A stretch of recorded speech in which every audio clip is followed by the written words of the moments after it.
Toi, viens là.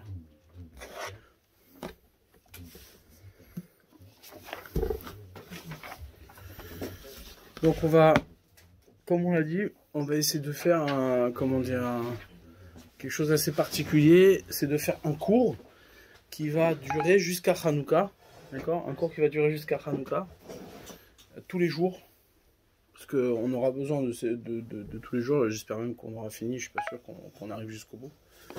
Mais comment dire, mais il y a un texte des Chachamim qui, on va dire, met en confrontation la sagesse. Pourquoi ce texte-là? Parce que c'est une histoire qui s'est passée, qui s'est déroulée dans l'histoire d'Israël, où Rabbi Yoshua ben Hanania est invité par le César, d'accord, à aller faire un débat avec les sages d'Athènes, d'accord.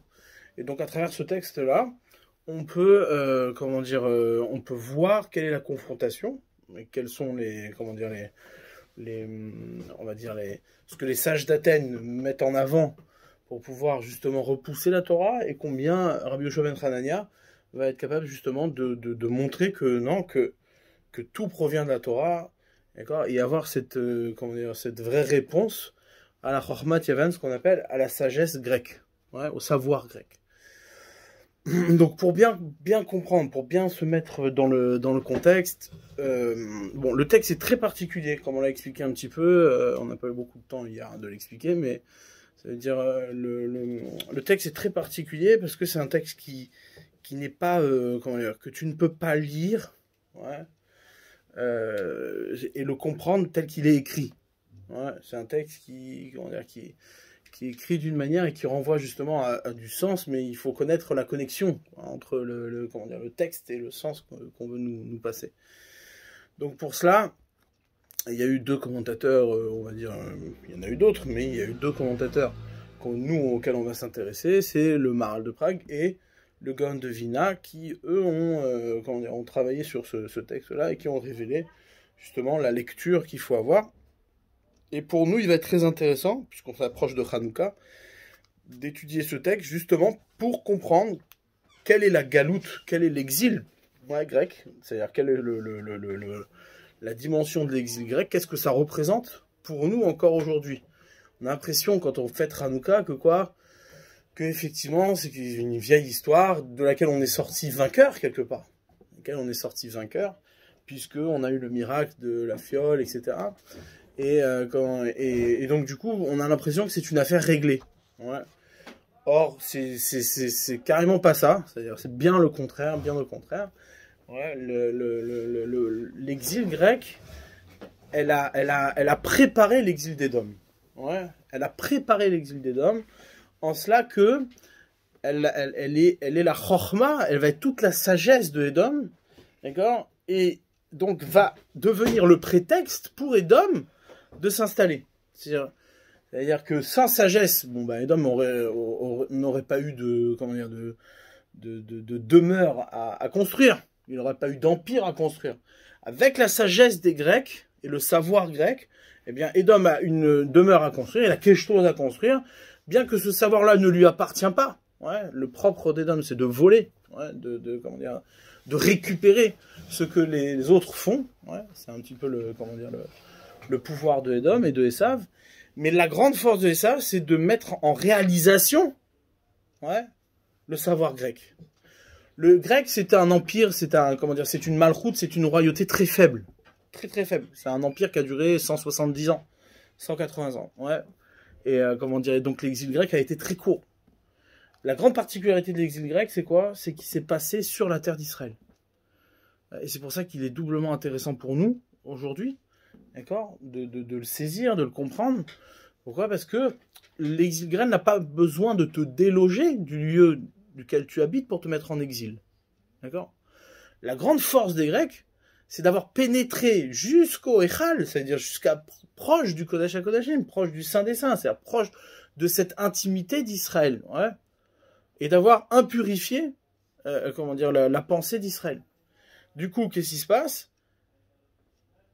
Étant donné que le Yavan ne s'installe pas dans le monde, le grec reste étranger au monde. Ouais, il est appelé Gertoshav, c'est un étranger. comment dire, le grec ne cherche pas à dominer par la terre et par la réalisation. Domine par l'esprit. Le grec domine par l'esprit. Donc qu'est-ce qu'il a fait? Il a introduit, c'est-à-dire la pensée, il l'a changée. Il a transformé la domination de la pensée d'Israël et il a introduit un nouveau modèle de pensée qui a permis à Édom d'exister. D'accord? Et c'est ce qu'on va voir maintenant. Ouais, et c'est d'ailleurs ce que raconte cette Agada, ouais, ce que racontent nos sages ici, dans cette Gemara, c'est quoi? C'est que le contexte est bien particulier. On est à la fin de l'Empire grec, où on a 60 sages à Athènes qui ont un temple dans lequel ils partagent leur savoir, ils communiquent leur savoir, etc. Ils enseignent et tout. Mais celui qui domine, ouais, c'est César. C'est-à-dire, c'est le début de l'Empire de Édom. Et donc, qu'est-ce que va faire le César? Eh bien, il va envoyer Rabbi Yoshua ben Hanania, ouais, pour voir, pour tester, ouais, qui des deux est plus racham, qui des deux est plus intelligent. Mais pourquoi il est envoyé par le César? Parce qu'on est dans l'exil de Édom. Et aussi bien le racham d'Israël que le racham de Yavan, aussi bien le sage d'Israël que le sage de Yavan doivent répondre à l'exil de Édom. D'accord? Donc c'est un petit peu le décor. C'est important de situer. On avait dit hier que Rabbi Yoshua ben Hanania était était le maître de Jésus. Donc c'est-à-dire on est proche on est vraiment au début de l'installation de l'empire de Édom. D'accord? Vraiment le premier César, quoi. Ouais. Donc c'est pour ça que c'est très intéressant. Pour nous, c'est très intéressant parce que c'est là où se cache toute la capacité de Édom, ouais, à exiler Israël de sa propre pensée. D'accord? Et donc si on se pose la question de savoir comment sortir de cet exil-là, ouais, et d'autant plus que que pour nous, le Mashiach, ouais, comme c'est marqué dans la Gemara dans Sanhedrin, elle ramène que le monde se divise en 3 temps. Ouais, 2000 ans de Tohu, 2000 ans de Torah et 2000 ans de Mashiach, ce qu'on appelle. La dernière période s'appelle 2000 ans de Mashiach. Ces 2000 ans-là, c'est l'exil de Édom. C'est-à-dire que la question de l'exil de Édom, c'est la question du Mashiach. Ouais, c'est pas pour rien si la symbolique de l'exil de Édom, c'est Jésus. Parce que c'est le faux Messie qui va incarner justement cette fin qui n'en est pas une. D'accord? Donc, là, ici, on va voir plusieurs choses, on va voir plusieurs notions qui vont nous permettre justement de saisir ce dans quoi on est empêtré, c'est-à-dire de ce dans quoi on est pris. D'accord? On est prisonnier. Et ça va être intéressant pour 2 raisons. C'est-à-dire, premièrement, parce qu'on va découvrir ce dans quoi on est empêtré matériellement, mais aussi au niveau de la sagesse, au niveau de l'esprit. Ouais, notre esprit il est complètement, dans l'exil de Yavan. Complètement. Il est complètement chez Yavan. C'est pour ça que la fête de Hanouka, aujourd'hui, n'est pas, n'est pas que symbolique ou n'est pas que historique. Ouais, comme on voudrait le faire entendre. Ouais. Mais elle n'est pas du tout historique. C'est d'actualité, quoi. Une grande actualité. Donc on va commencer le texte. Ici, on a un texte qui nous dit, qui est très bizarre, très énigmatique. On va pas tout faire, hein, parce que c'est très, très dur et compliqué. Mais au moins, faire les grandes lignes. Donc, il y a un enseignement des Chachamim, Tanu Rabbanan, qui, justement, essaie de répertorier toutes les espèces, de savoir en combien de temps, c'est-à-dire quel est le temps de gestation, ouais, et en combien de temps elles accouchent de leur oubar, ce qu'on appelle de leur enfant. D'accord? Alors, Tanegolot, les Srimve Radium, ouais, les poulets 21 jours, etc.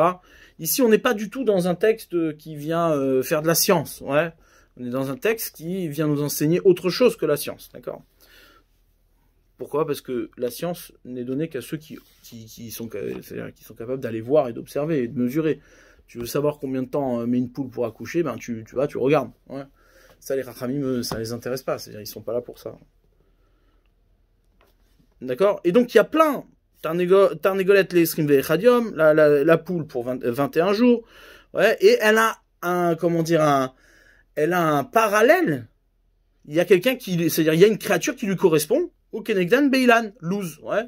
Le Ilan, l'arbre de Luz, peu importe lequel c'est, ouais, lui, il a aussi 21 jours pour sortir son fruit.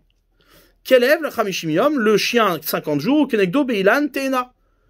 Et il a en parallèle, chez les arbres, chez les végétaux, l'arbre de figues, ouais, etc. Maintenant, à la fin de toute cette liste, ouais, on termine avec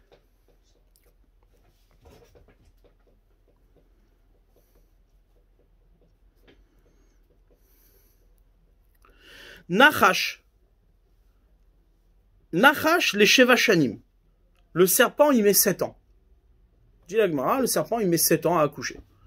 Ouais, l'enfant, c'est-à-dire le houbar, qu'on appelle ça, le fœtus reste 7 ans dans le ventre du Nachash, du serpent. D'accord? Et il dit, la Gemara, elle nous dit, Nachash les Sheva Shanim, ou le Toracha lo matzinu chaver. Et ce rachat-là, qui est le serpent, il n'a pas de travers, il n'a pas d'amis. C'est-à-dire qu'il n'a pas de parallèle dans le monde des végétaux. Ouais, tous les autres ont un parallèle chez les arbres. Lui, il n'a aucun parallèle. Il est seul, il est... D'accord. Donc, une fois que cette liste elle est faite, ouais, qu'est-ce qui se passe? La Gemara, elle continue.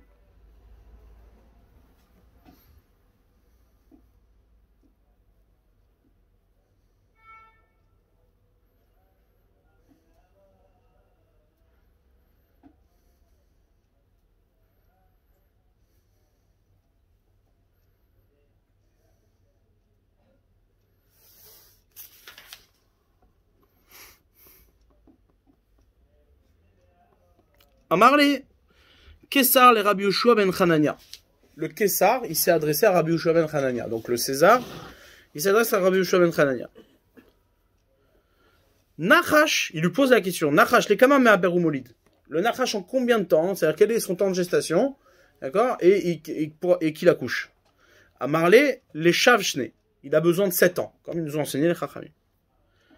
Et lui, il lui dit, le Kessar, lui dit, Vea Sabé de Beatuna, les sages d'Athènes, voici que les sages d'Athènes, ouais, Arvineu, ils ont fait l'expérience, ouais, ils ont fait l'expérience, et il met ça en 3 ans, il accouche en 3 ans. Et là, qu'est-ce qu'il dit Rabbi Yoshua ben Hanania? Il dit, Eneu me abré, avu meikara dalechnin.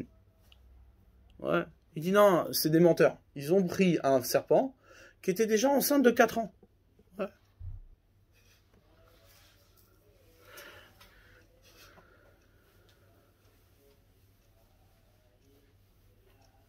Il dit, va kamesham chez Shimushineu.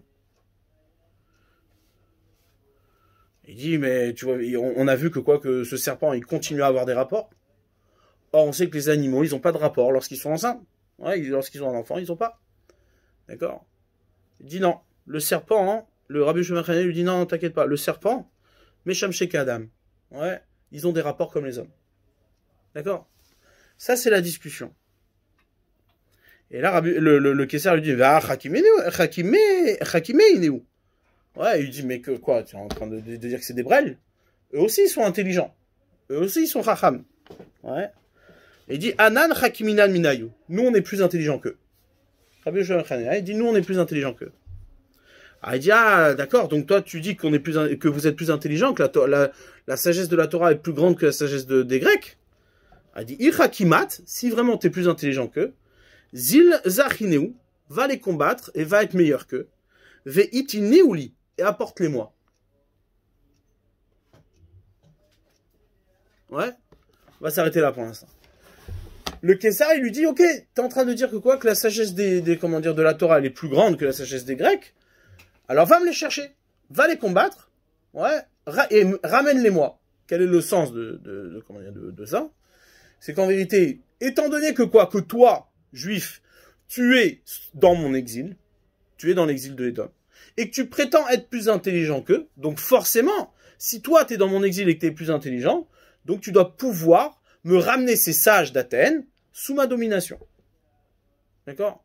Donc c'est ce qu'il lui propose, c'est ce qu'il lui dit. Il lui dit, vas-y, montre-moi que tu es plus intelligent qu'eux. D'accord? Donc on a bien entendu ici, pour l'instant, vous allez voir, c'est que le début. On a un texte qui est légèrement énigmatique, mais après ça devient très compliqué. Ouais.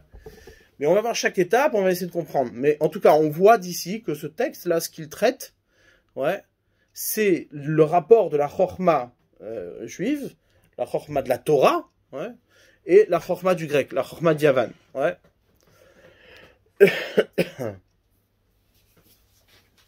Maintenant.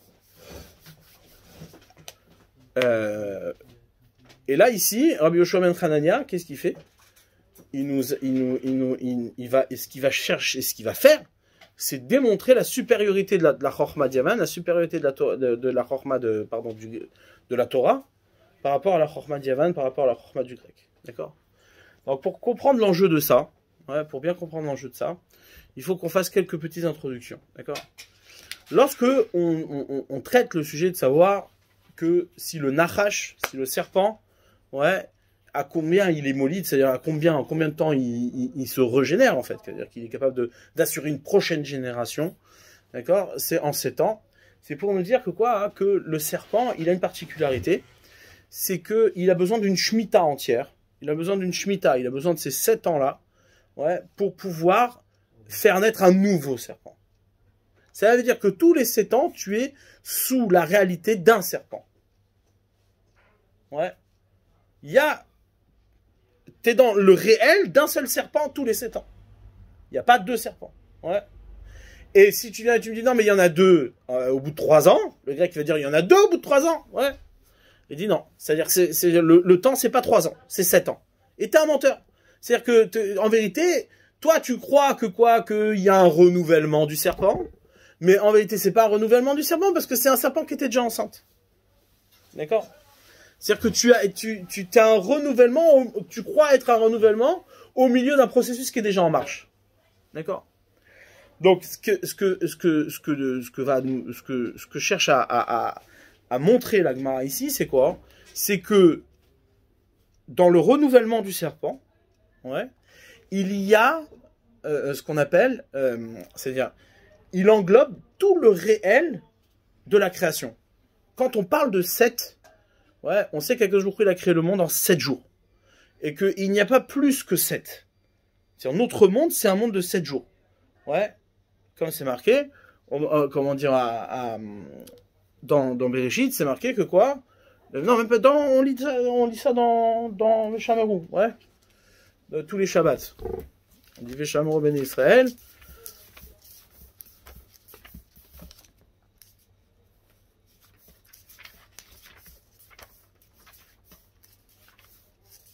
Qui shechet yamim asa et hashamim et haaretz. Ouais. Donc, commentateurs ils disent car il a 6 jours, ouais, il a créé. C'est-à-dire, il n'a pas créé pendant 6 jours, il a créé 6 jours. C'est-à-dire, la création, c'est 6 jours plus Shabbat. Il n'y a pas plus. C'est-à-dire, c'est ça la création. C'est-à-dire, comme on l'a expliqué plusieurs fois en long et en large, ouais, c'est que la première création, la première créature, c'était le temps, et que tout existe dans le temps. Donc, tout ce que tu vois, ce n'est que l'expression qui jaillit du makom qu'on appelle le temps, d'un lieu qui s'appelle le temps, d'accord? Donc on n'a pas plus que 7 jours, le réel c'est 7 jours. Maintenant, quand on dit que le serpent, il se régénère tous les 7 ans, ouais, on vient te dire que le serpent englobe toute la réalité du monde, c'est-à-dire il englobe toute la réalité, il prend tout, ouais. C'est-à-dire que il y a des choses qui peuvent, comment dire, avoir un impact sur le réel, partiellement. Le serpent, lui, il a une domination sur tout. Tout le réel lui appartient. D'accord? C'est ce qu'on appelle le Nachash. C'est d'ailleurs, à l'origine, le Nachash qui amène Adam Arishon à la faute. Ouais. Maintenant. Parce que, justement, oui, on peut dire aussi parce qu'il est unique, c'est-à-dire qu'il n'a pas de parallèle, il n'a pas de pendant dans le monde, et que, effectivement, il englobe tout. C'est un rachat.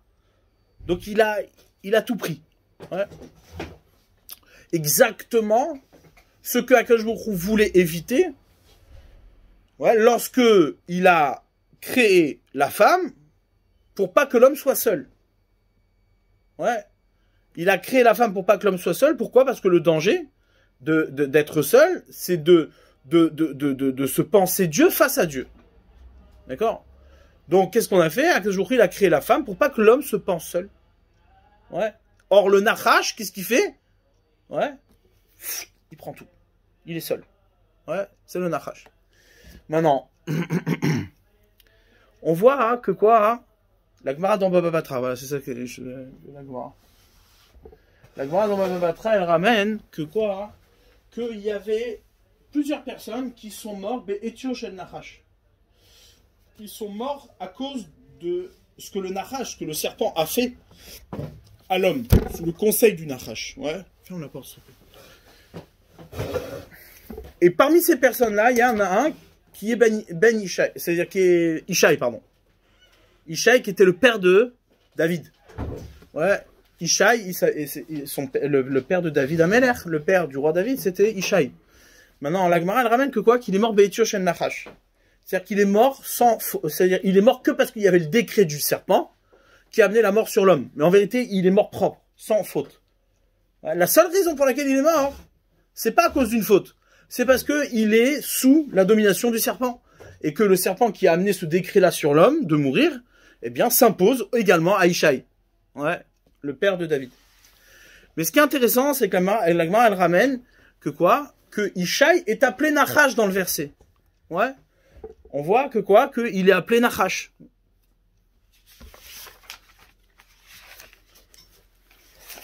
C'est-à-dire que Ishaï lui-même se nomme Nachash.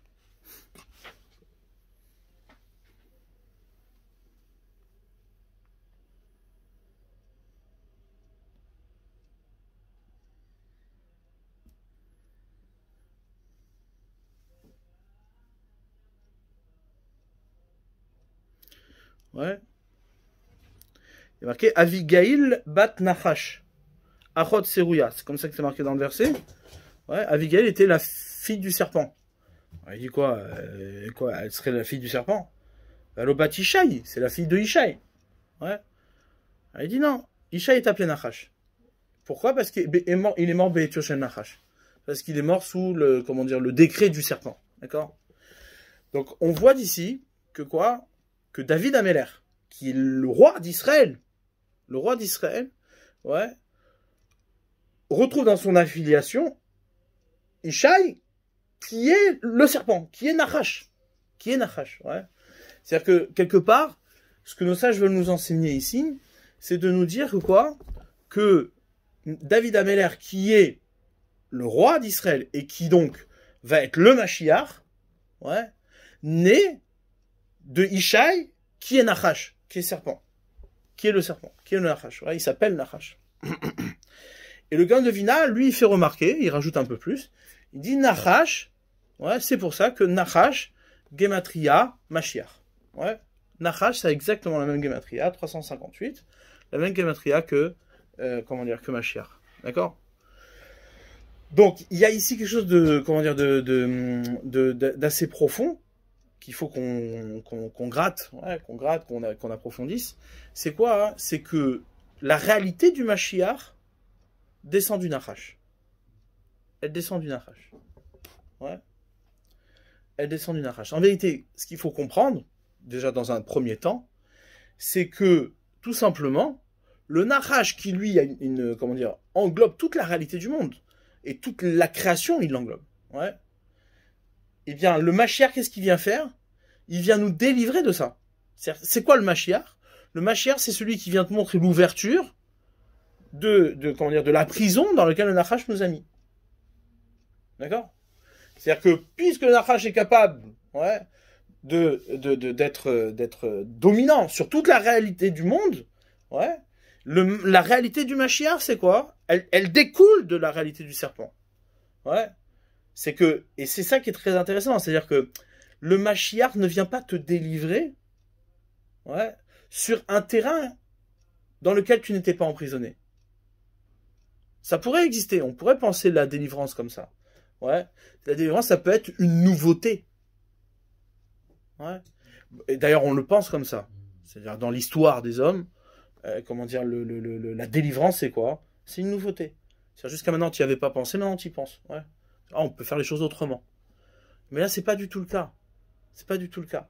Le Mashiach, qu'est-ce qu'il vient faire? La délivrance, la Géoula pour le cas d'Israël, c'est quoi? C'est certainement pas une nouveauté. C'est certainement pas une nouveauté. Ouais. Mais c'est la révélation d'une réalité à laquelle on t'a jamais laissé accéder. Ouais, que le Nachash, il t'avait, comment dire, il t'avait bloqué. C'est-à-dire, il y avait un Nachash qui se mettait par-dessus cette réalité-là et qui t'empêchait d'y accéder. D'accord? Donc, c'est-à-dire, il y a, si on veut être, comment dire, rigoureux dans le raisonnement, en vérité, au bout des 7 ans, ouais, c'est-à-dire, ce que le Nachash accouche, ouais, c'est le Mashiach. C'est pour ça qu'au bout de 7 ans, il accouche. Parce qu'au bout de 7 ans, qu'est-ce qui se passe? Il accouche du Mashiach. C'est ça qui fait le Nachash. C'est ce que Rabbi Yoshua ben Chananya, il vient lui dire au César. Quand le César lui pose la question, au bout de combien de temps, ouais, le Nachash, il accouche, ouais, il a une vraie question au final.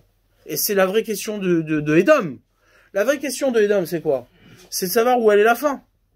À quel moment ça s'arrête? Ouais. Rabbi Yoshua ben Chananya lui dit non, c'est comment dire, la délivrance d'Israël ne fait pas partie de l'histoire du monde. C'est pas quelque chose que tu vas pouvoir récupérer. Ouais. C'est comment dire, la délivrance d'Israël vient à la fin du serpent. Au bout de 7 ans. Ouais. Il dit, mais si c'est ça, regarde les Grecs. Ouais, ils nous disent que quoi? Qu'au bout de 3 ans, ils accouchent. Donc en fait, vous êtes déjà fini. C'est pas à la fin. C'est pas dans le, comment dire, dans la globalité, dans ce qui englobe la réalité du monde que vous, c'est pas après le monde que vous venez. Ouais, c'est dans le monde que vous venez. Ouais, la réalité d'Israël vient dans le monde. Donc si moi, César, j'ai pris le monde, ben, la réalité d'Israël accouchera dans le monde. Ouais. C'est ça un petit peu ce qui se trame ici. Ouais. Ce qui trame ici, c'est quoi? C'est ça comment dire, le victoire qui va avoir lieu. Et c'est ce que Rabbi Yoshua ben Chananya, il va sauver. Ouais. En révélant la supériorité de la Chorma de la Torah sur Yavan, sur le grec. Pourquoi? Parce que toute la sagesse de Edom, toute la Chorma de Edom, ouais, c'est-à-dire quand on parle de Chorma de Edom, il faut comprendre quelque chose de très, comment dire, de très important. C'est quoi? C'est ce qui donne le réel de Edom. C'est-à-dire que, encore une fois, si Edom n'avait pas la sagesse des Grecs, ouais, il n'aurait pas eu de matière à réaliser. Il n'aurait pas eu de matière à réaliser. Donc quoi tu veux qu'il t'installe? Pourquoi faire des maisons s'il n'y a pas de quoi les faire habiter? Ouais. Donc toute sa construction, c'est-à-dire lui, il a récupéré la Chorma d'Yavan, la Chorma du grec, pour pouvoir justement avoir un prétexte de réalisation. D'accord? Donc lorsque le César va réclamer à Rabbi Yoshua ben Chananya d'aller chercher le grec, ouais, et de gagner et de lui ramener, ouais, en vérité, ce que va faire Rabbi Yoshua ben Chananya, il va montrer au César que quoi? Que la Chorma du juif, c'est-à-dire la Chorma de la Torah, ouais, est supérieure à celle du grec, et donc elle montre clairement que quoi? Que elle se révélera à la fin de Edom. C'est-à-dire que, comme nos sages nous ont tout le temps enseigné, Israël est en haut lorsque Edom est en bas. Et Edom est en haut lorsque Israël est en bas. Ouais. Ça peut pas, comment dire, les deux ne peuvent pas être en haut, c'est pas possible. D'accord? C'est ce que Rabbi Yoshua ben Chananya va lui montrer. Toi, toi, César, tu donnes crédit à la Chorma d'Yavan. Tu donnes crédit à la Chorma du grec parce que c'est ta réalisation. C'est ce sur quoi tu investis. Ouais. Moi, Rabbi Yoshua ben Chananya, je vais te montrer qu'on est plus intelligent qu'eux. Ah, problème. Si on est plus intelligent qu'eux, comment ça se fait que toi, Edom, tu réalises pas, ouais, la Chorma de la Torah? Donc, ça veut dire que tu vas finir à un moment donné. Avec le serpent, tu termineras. Avec le serpent, tu termineras. D'accord? Donc ça, c'est le sujet. Maintenant, on voit, hein, ouais, donc c'est-à-dire, on a bien compris, ouais, c'est très important de comprendre ça parce que ça, comment dire, ça situe quelque part, ça situe la sagesse de la Torah. C'est-à-dire que nous, on a trop pris l'habitude de penser, mais parce qu'on est dans l'exil grec, on est dans l'exil de la pensée grecque, ouais, comment on appelle ça, de modéliser la chorma de la Torah par des mots grecs, par de la philosophie, par du savoir grec, par des outils qui sont grecs, qui sont ceux de Edom, ouais. Mais en vérité, la chorma de la Torah, elle est supérieure dans le sens ouais, où elle vient à la mort, elle vient à la fin de toute l'expression de la Chokhmah de Yavan. Ouais. Lorsque le serpent accouche, il accouche de quoi? Il accouche du Mashiach. C'est-à-dire qu'au bout du compte, la Chokhmah de Yavan, la Chokhmah grecque, doit accoucher de la Chokhmah de la Torah. C'est ça que ça veut dire. C'est-à-dire que certes, la Torah, Rabbi Yoshua ben Chanina ne te dira pas que non, la Chokhmah de Yavan ne vaut rien, elle vaut rien du tout, elle est inexistante. Non. Ce qu'il va te dire, c'est quoi? C'est qu'elle dépend de la Torah. Elle n'a pas d'autonomie. C'est-à-dire que la Chokhmah grecque, si elle existe parce qu'elle a une source, une origine, qui est la Chokhmah de la Torah. Et ce dont elle accouche, c'est de la Chokhmah de la Torah. Donc toi, Edom, si tu domines aujourd'hui, si toi tu es le roi sur l'exil, et que Israël est dans ton exil, c'est parce que tu vas révéler qu'à la fin de Edom accouchera, lui-même accouchera d'Israël et du Mashiach. D'accord?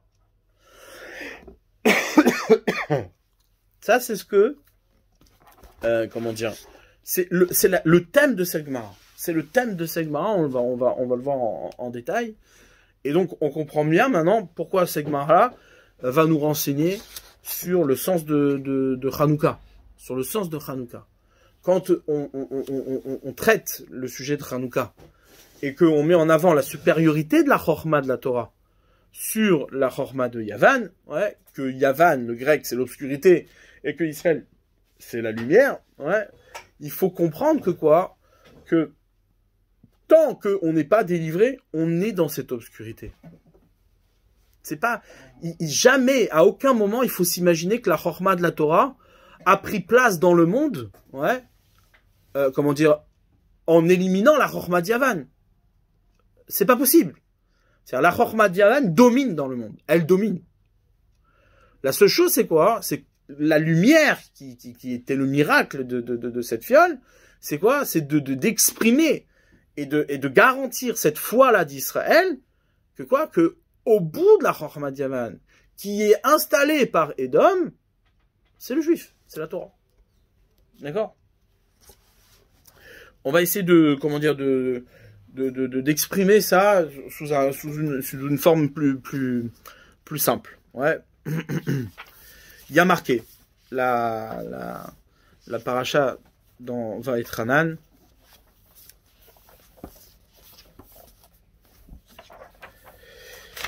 Parachat Vaïtranan.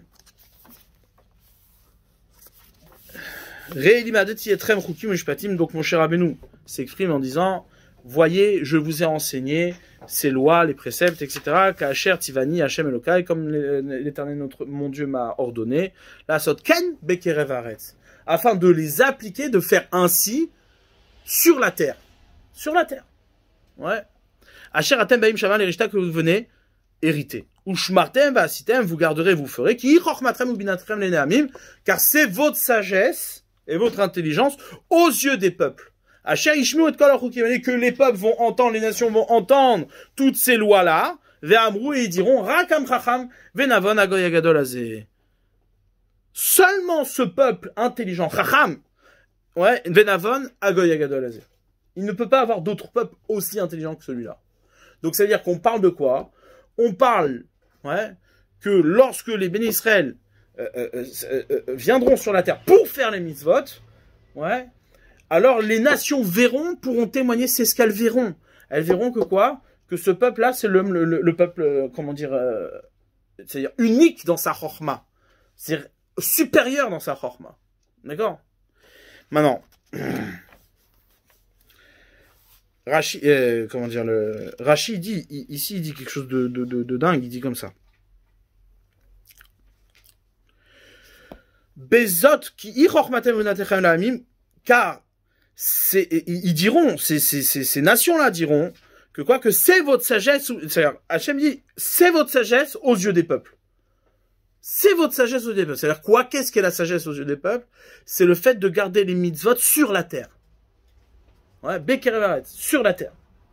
Maintenant, Bezot echashvu chachamim venevonim leneamim.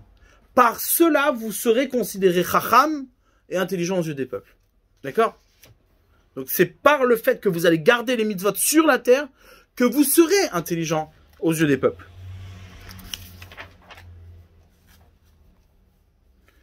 Ouais, ce qui implique complètement aussi l'inverse. C'est-à-dire que si tu gardes pas la Torah et les mitzvot, bah, aux yeux des peuples, tu seras un imbécile. Ouais. Maintenant, Rak Ishamer Lecha, la Torah nous avertit, elle dit seulement, pourquoi seulement? Garde-toi. Pourquoi seulement? Qu'est-ce que ça vient exclure seulement? Garde-toi de ne pas oublier ces paroles, etc.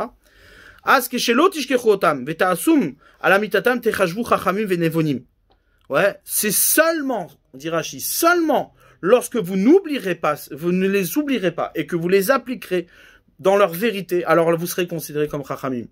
Ouais, ve'im te'avtu otam. Par contre, si vous tordez vos mitzvot, ouais, mitor shikra par un oubli, alors techachez-vous shotim. Vous serez considérés comme des idiots. Ouais, on vous considérera comme des idiots. Donc c'est bizarre. Rashi dit quelque chose de bizarre. Il dit que toute la raison pour laquelle, ouais, tu dois, comment dire, ne pas oublier, tu dois appliquer la Torah et les mitzvot, etc., et que tu ne dois pas oublier ces mitzvot là, ouais, c'est pour cela, c'est exclusif pour dire, pour que tu sois considéré chacham aux yeux des autres. C'est que par ce biais-là que tu seras. C'est un peu bizarre comme objectif, quoi. Quel est...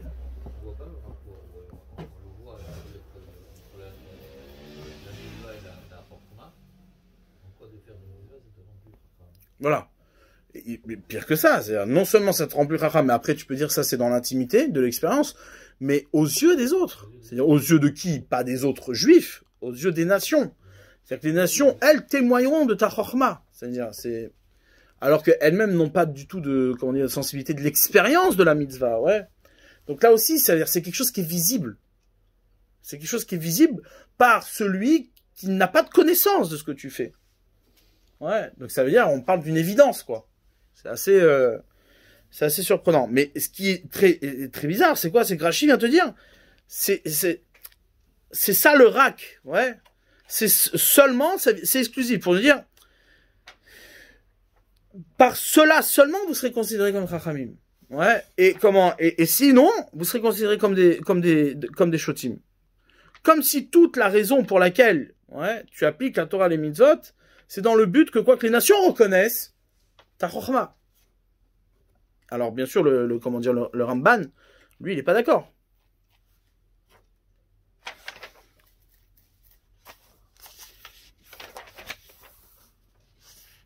Et quand on dit chorma, c'est quel style d'intelligence? Chorma, c'est le savoir, c'est pas de l'intelligence, c'est le savoir. C'est la connaissance. Non, le savoir. Le savoir, c'est quoi? C'est ce que ton maître t'enseigne. C'est pas la culture. Le savoir. Non. Pas pareil. Non. Chorma, c'est le savoir. Ce que tu apprends de ton rave. Ce que tu apprends de tes livres. Ce que tu apprends de ce que tu entends, ce que Akadosh Baruch Hu te révèle. D'accord? Ça, c'est la chorma. C'est-à-dire, comment dire, la donnée que tu ne connaissais pas et que tu viens d'apprendre. C'est ça, la chorma. D'accord?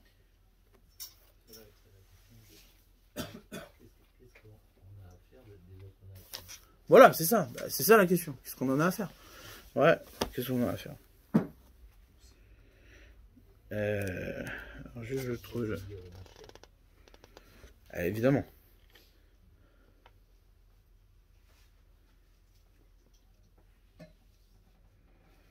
Alors, là, ici, le Ramban, il dit quelque chose aussi de très important. Il dit Reshani melamed etrem hayom, kemo shamar asher anochi metzave etrem hayom, asher anochi noten lifnechem hayom.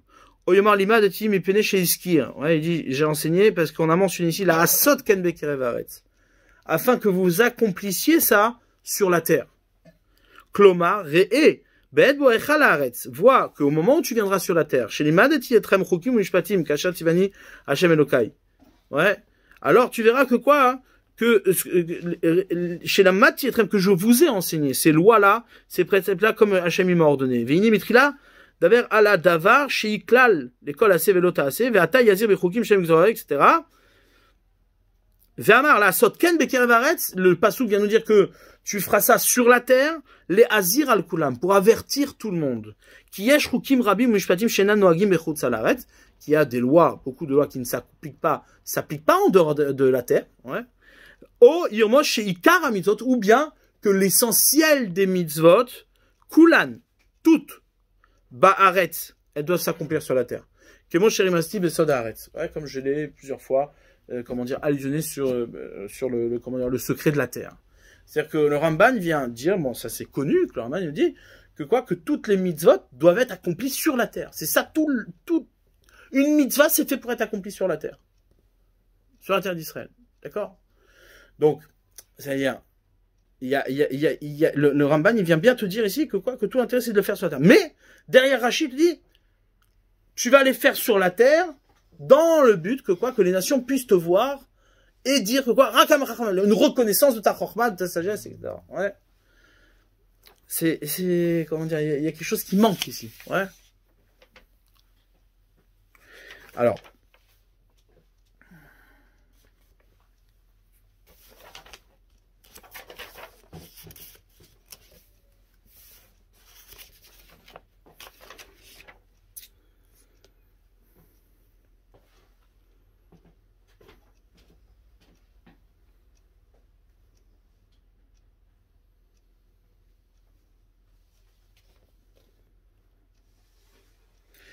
Et le Ramban, il dit sur l'explication de Rashi, Venon Achon Klal, ça peut pas du tout être juste que ce qu'il dit.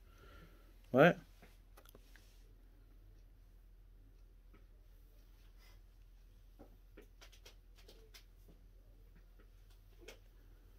Donc c'est-à-dire comme si tout l'intérêt de ne pas oublier la Torah et la Mitzvot, c'est dans le but d'être considéré Chacham. Il y a un truc qui est pas net, auprès des nations.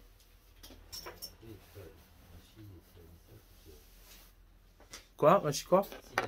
Ah oui, bien sûr. Bien sûr. C'est comme si on avait une part de responsabilité même vis-à-vis des nations.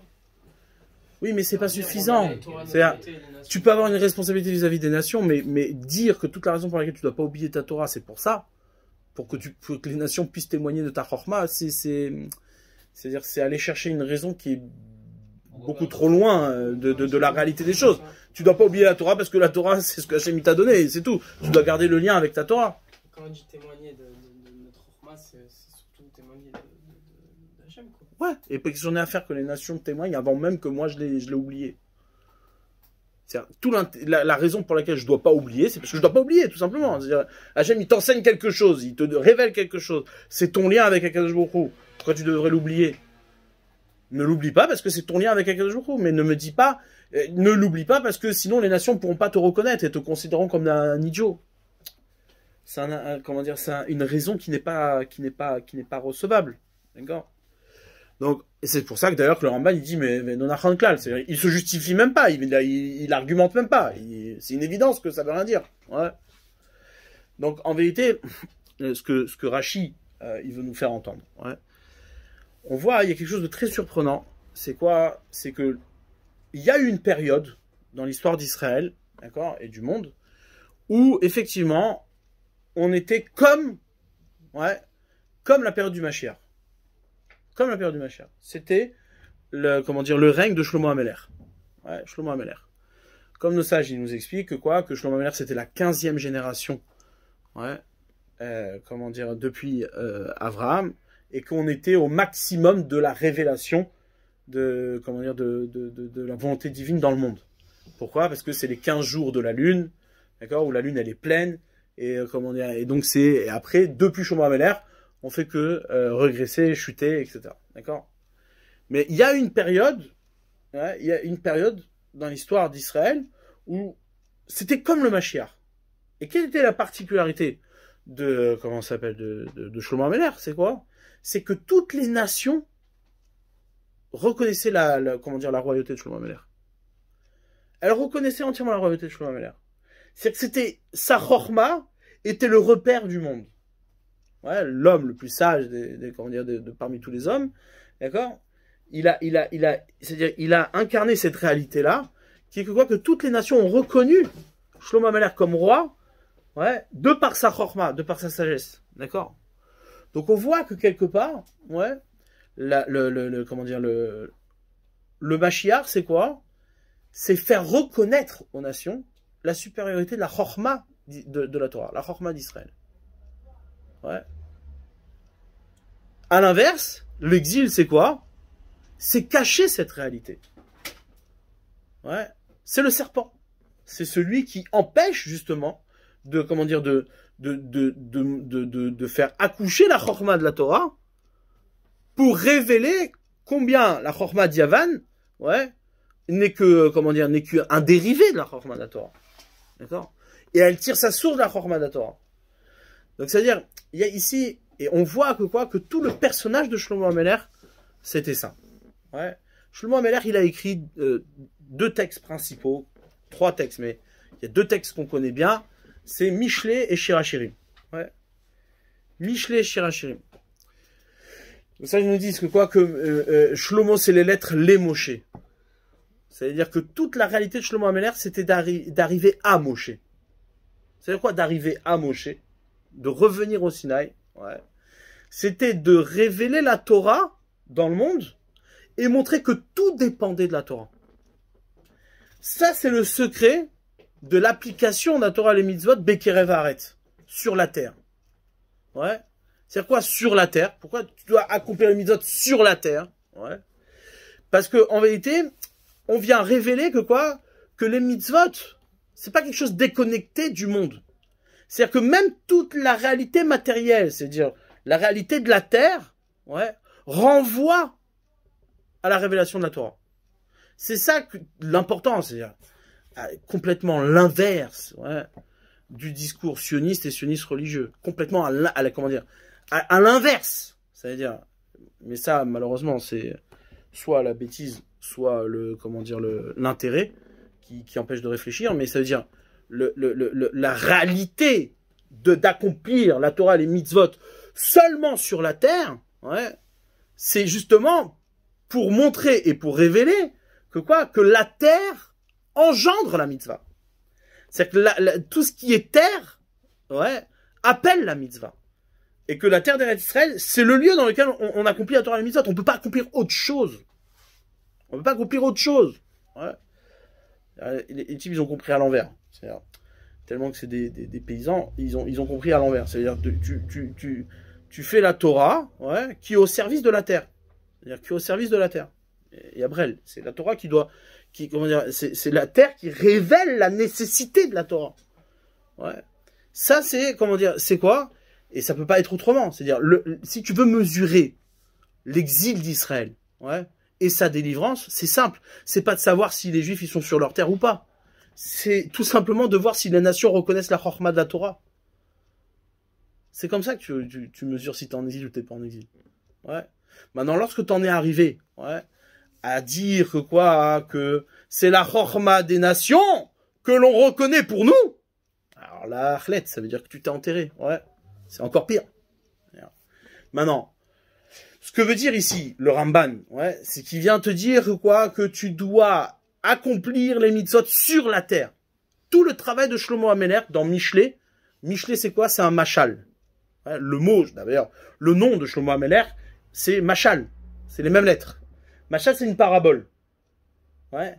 C'est de révéler combien la création et la matérialité dans laquelle Hachem nous a mis, le corps de la création, ouais, n'est que le machal, ouais, de la Torah, de la chorma de la Torah. Chaque chose est le machal de la chorma de la Torah. Et ça a été tout le travail de Mishlei. Tout le travail de Mishlei, c'est de révéler que quoi, combien cette matérialité qu'Akadosh Baruch Hu nous a donnée, qu'il a créée, la terre, tout, les astres, les fourmis, ouais, elle renvoie à la Torah. D'accord? C'est ça le machal. Le monde est une parabole, ouais, est une allégorie comment dire, une métaphore de la Torah. De la chorma de la Torah. D'accord? Ça veut dire qu'on peut apprendre de la chorma de la Torah en observant le monde aussi. Exactement. Mais pour ça, il faut avoir cette capacité. C'est ce que Avraham Avinu il a fait. Avraham Avinu il a fait quoi? Il a tourné dans le monde, il a découvert la Torah.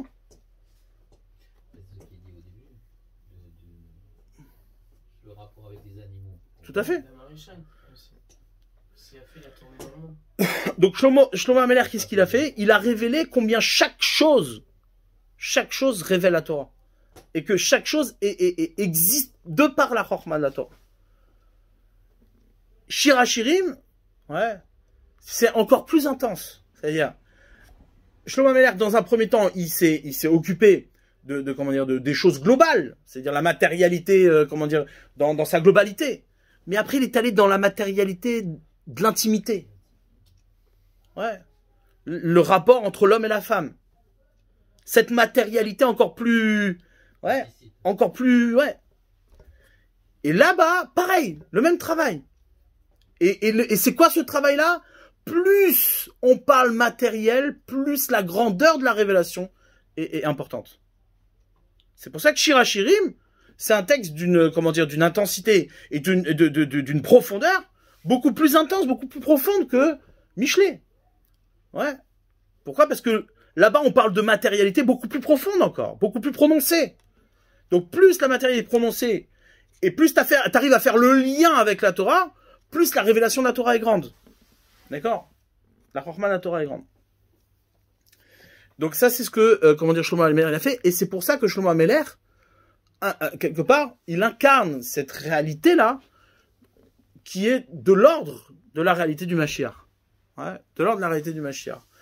Donc, quelque part, lorsque les nations reconnaissent la Chokhma de la Torah, c'est-à-dire, l'objectif de ça, c'est pas d'avoir la reconnaissance des nations, évidemment, c'est que on a tellement fait le travail d'accomplir la Torah sur la terre, c'est-à-dire de faire la connexion entre la matérialité et comment dire, la Chokhma de la Torah, que les nations n'ont plus de place. Elles ne peuvent pas faire exister autre chose que la Torah. Elles pratiquent la matérialité. Edom pratique la matérialité. Mais pratiquer la matérialité, c'est quoi? C'est en vérité porter le corps de la Torah. C'est ça que tu fais, ouais. Et après, ça devient une évidence. D'accord? C'est une évidence parce que quand tu vois un soleil, eh ben tu vois la Chokhma comment dire, non pas la Chokhma de Yavan, non pas la Chokhma de la science, mais tu vois quoi? Tu vois la Chokhma de la Torah. C'est ça que tu dois voir. Mais là, le travail, c'est ce travail-là comment dire, de Shlomo, ouais, de Shlomo Ameler. C'est l'exigence d'une Torah qui connecte, ouais, la matérialité à la Chokhma de la Torah. D'accord? Et ça se retrouve dans la question de savoir, au bout de combien de temps, le serpent, il accouche. Ouais. Si tu me dis que le serpent, il accouche au milieu d'un processus, eh ben, comment dire, t'as tout faux. Pourquoi? Parce que la Chokhma de la Torah n'est pas qu'une distraction du monde. Ouais. Tu peux pas mettre en comparaison la Chokhma de la Torah et la Chokhma des Grecs. Ça, c'est ce que font, comment dire, malheureusement, même ceux qui donnent de l'importance à la Chokhma de la Torah. Ouais, les exilés, ceux qui sont dans la galoute. Qu'est-ce qu'ils font? Ils incorporent, ils incluent la Torah dans le panel comment dire, des savoirs et de la culture, etc. Mais mesken, c'est-à-dire ils sont mesken. C'est-à-dire pourquoi? Parce qu'ils c'est-à-dire ça n'a rien à voir, ça n'a rien à voir. C'est-à-dire l'objectif, c'est pas de comment dire de prendre l'intériorité et la spiritualité, la mettre au niveau de la matérialité. Toutes les sagesses sont au service, en tant que matérialité, de la révélation de la Torah. Dans la révélation de la Torah. Donc, c'est-à-dire, la Torah ne se révèle pas dans le processus de la naissance du Nachash. De manière, non, c'est lorsque le Nachash, comment dire, sort du monde. C'est-à-dire, c'est au bout d'une Shemitah, un cycle entier. Une fois que le cycle est terminé, alors là se révèle le Mashiach. Et la Chokhma de la Torah. Donc la révélation, ouais, c'est le point que je voulais introduire aujourd'hui par rapport au texte qui va suivre. C'est quoi? C'est bien de comprendre que la révélation de la Chokhma de la Torah et la supériorité de la Chokhma de la Torah, ouais, c'est ni plus ni moins rattaché, comment dire, au sujet de la reconnaissance des nations de la Chokhma de la Torah. Et dire, ce peuple-là, Rakam Chacham, c'est ça qui dit Rashi. C'est ça qui dit Rashi. Je dis, mais attends, comment dire, tu accomplis pas les mitzvot sur la terre avec cette exigence-là, ouais, eh bien, tu vas être considéré comme un choté, comme un imbécile. Et Bémet, regarde comment on est considéré comme des imbéciles. Ouais, c'est-à-dire, on est tellement considéré comme des imbéciles qu'on a honte. C'est-à-dire, on a honte de mettre en avant ce qu'on est. Ouais, c'est-à-dire, et ça, c'est très important de l'analyser par rapport à notre génération, parce que le seul qui a mis en exil Israël alors qu'il habitait sa terre, c'est Yavan, c'est le grec. C'est le grec. Pourquoi c'est comme ça? Parce qu'à un moment donné, j'ai pas besoin de te déloger de chez toi pour te mettre en exil. Parce que ce que j'ai touché, c'est pas ton corps. Ce que j'ai touché, c'est ta tête. C'est-à-dire que si maintenant ton esprit, il est plus là, tu peux rester chez toi, il n'y a pas de problème. Tu pourras pas te ressourcer. C'est toute la force, ouais. C'est tout ce qui protège. Tout ce qui protège la Torah, c'est comment dire, certes, c'est avoir le bon date, c'est avoir la bonne chorma, mais c'est surtout avoir la bonne connexion, ouais, de la matérialité à ta chorma. Quoi? Mitzvah. Les gens te disent, oui, non, mais moi, je suis plus dans la sagesse, etc. Ouais. Je suis plus dans le, comment dire, dans la chorma. Mais, bonhomme, c'est-à-dire, si ça démarre pas d'une action simple, matérielle, de laquelle tu fais, à partir de laquelle tu connectes et tu fais émerger cette réalité de la Torah n'est plus une révélation. Elle n'est plus là. Elle n'habite pas le monde. Elle n'existe pas. Elle n'existe pas. D'accord? Donc, c'est-à-dire, il faut pas prendre cette exigence-là, cette définition-là à l'envers. Les gens, ils vont profiter de ça pour dire, ah, bah, on recule de la chorma pour investir sur la matérialité. C'est faux, ça. Ça, c'est faux. Ouais. J'habite la terre, ouais, parce que c'est ça, on m'a dit de faire ça là-bas, donc, du coup, bah, j'oublie le reste. Ouais. Non. Au contraire, c'est tout l'inverse. C'est-à-dire, t'habites la terre parce que pour faire, justement, avoir cette exigence de révéler et de connecter la réalité de la terre à la Torah. Parce que ce qui est attendu derrière tout ça, c'est la Torah, c'est la chorma de la Torah. Alors, si tu l'attends pas, ça veut rien dire. C'est-à-dire, t'es comme Édom. C'est exactement comme Édom. Édom, ouais, sa définition, sa réalité, c'est quoi? C'est la réalité matérielle, c'est l'habitation. C'est habiter le monde. Ouais. Et donc, lui, il n'a pas de chorma propre. Sa sagesse n'existe pas. Édom n'a jamais eu de sagesse. Il l'a prise de Yavan, du grec. Donc, son seul travail, c'est de faire habiter, ouais, de faire habiter cette sagesse. Son seul travail, c'est comment dire, de construire un monde qui va se, comment dire, se prétexter de par la sagesse de Yavan. Alors que, et c'est exactement la réalité d'Israël aujourd'hui. Ouais, Édom a donné la possibilité à Israël, qui est un Israël culturel, de pouvoir avoir une habitation. De pouvoir avoir une habitation. Alors que, comment dire, la réalité de la chorma Torah, c'est tout l'inverse. C'est tout l'inverse. Israël, il habite le monde comme un étranger. Il habite pas le monde comme Édom. C'est-à-dire, comment dire, l'habitation et le moyen d'accéder à la chorma Torah. Et le moyen d'accéder à la chorma Torah. Et donc, tout le sujet, toute la question, ouais, tout le débat, d'ailleurs qu'on va approfondir après, mais en tout cas, l'amorce de ce débat entre Rabbi Yoshua ben Hanania et le Kessar, c'est ça. Au bout de combien de temps ça accouche un serpent? Ouais, le serpent, c'est toute la réalité matérielle du monde. Ouais, le Kessar, il te dit, mais non, mais après le serpent, il n'y a rien. Il n'y a que le serpent. Maximum, Israël accouche dans le processus du serpent. Ouais. Et là, il ne remet même pas du tout. Pas du tout. C'est au bout, à la fin du cycle du serpent, comment dire, que les choses, elles arrivent. Ouais.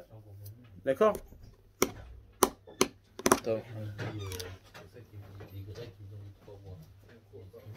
C'est des menteurs, bien sûr, c'est des menteurs. Mais exactement. C'est quoi cette idée de dire qu'il faut 7 ans de l'arrache pour la naissance du Mashiach? Nous, on n'a pas besoin de ça. Si, parce que Il nous... y a besoin d'une réalité d'une arrache. Mais parce qu'on est dans l'exil. Il faut bien comprendre que ça s'impose à nous. la révélation du Mashiach, c'est pas une révélation où il y a un type un jour mieux que les autres qui va arriver et qui va dire bon écoutez les gars, ça suffit l'histoire là, on s'y est mal pris, on va faire les choses autrement. Non, c'est pas ça. Hein. C'est pas comme ça que ça se passe. Ouais. La réalité du Mashiach, c'est une réalité qui émerge lorsque tout le reste n'existe plus. Lorsque tout le reste n'existe plus, c'est-à-dire toute l'illusion du Nachash n'existe plus.